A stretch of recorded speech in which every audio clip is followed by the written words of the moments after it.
बात करने वाले लोगों से मत मिलो, व्यर्थ के बकवाद करने वाले लोगों की तरफ मत देखो, ये क्या कह रहे हैं, क्या बोल रहे हैं। और तुम भी व्यर्थ का बकवाद मत करो। अपने समय को कीमती मान करके निरंतर प्रिया प्रीतम का नाम जप करो, उनकी गुण लीला गाओ, उनकी सेवा में रहो। कभी प्रपंच की बातें, कभी प्रतिष्ठा का चिंतन, कभी नाना प्रकार के मान सम्मान का चिंतन, ये घुसने ना पावे हृदय में। बहुत सावधान रहना चाहिए साधक को। ऐसी बातें देखो मत, ऐसी बातें सुनो मत जिससे तुम्हारा हृदय उद्विग्न होकर प्रभु का चिंतन छोड़ दे। बंद करो। अभी अन्य लोगों के संग का त्याग कर दो, जो भगवत विमुख वार्ता करते हैं, संत निंदा करते हैं, दूसरों की निंदा करते हैं।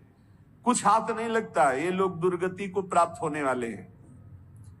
भक्तन निंदा अति बुरी भूल करे जिन कोई, किए सुकृत बहु जन्म के छिन में दारे खोए। पर निंदा के किए ते नहीं, आवत नहीं कछुआत, मूर्ख पर्वत पाप को ले चल अपने साथ। तो अलम कश्यापि संगत्या, ऐसा संग मत करो जिनके पास बैठने से भक्त निंदा, जन निंदा, भगवत निंदा हो। ऐसे से दूर रहो।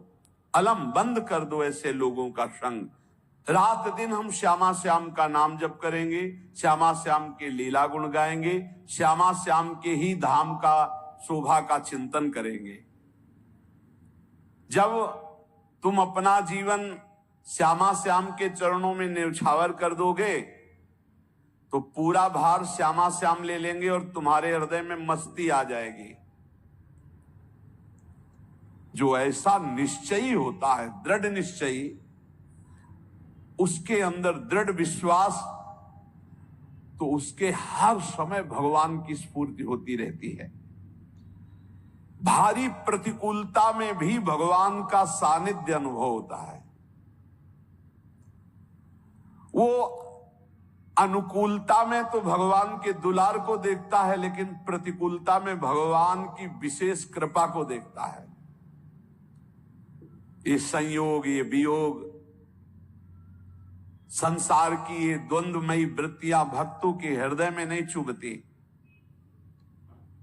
आए की हुज्जत नहीं, गए की तलाश नहीं, क्योंकि नित्य संयोग भगवत स्मृति के प्रभाव से प्रभु का रहता है। शोक, विषाद बहुत ध्यान देने योग्य विषय है। तभी लोगों को ऐसा लगता है कि ऐसा कैसे हो सकता है। भक्त के चरित्रों को जब सुनते तो लगता है ऐसा कैसे हो सकता है, ऐसी परिस्थिति में भी ऐसा कैसे हो सकता है। क्योंकि तुम मानसिक बुद्धि से युक्त हो और वो भागवतिक स्थिति से युक्त है, इसलिए तुम उसको पार पा ही नहीं सकते। जब तुम अपना जीवन श्यामा श्याम के चरणों में समर्पित कर देते हो हृदय से, फिर उनकी कृपा से सब विघ्न दूर हो जाते, एक अपार मस्ती रहती है। नहीं तो शोक, विषाद, दुख, क्लेश, कष्ट, संताप, भय, उद्वेग, ये सदैव सताते रहते हैं। इसी से डिप्रेशन होता है। बार बार नकारात्मक चिंतन, शोक, विषाद, दुख, चिंता, क्लेश, संताप, भय, उद्वेग, यही पूरे मानसिक स्तर को नष्ट कर देते हैं। उत्साहहीन जीवन हो जाता है। जब तुम श्यामा श्याम को समर्पित हो जाते हो तो ये सब प्रवेश भी नहीं करते, एक अपार मस्ती बनी रहती है।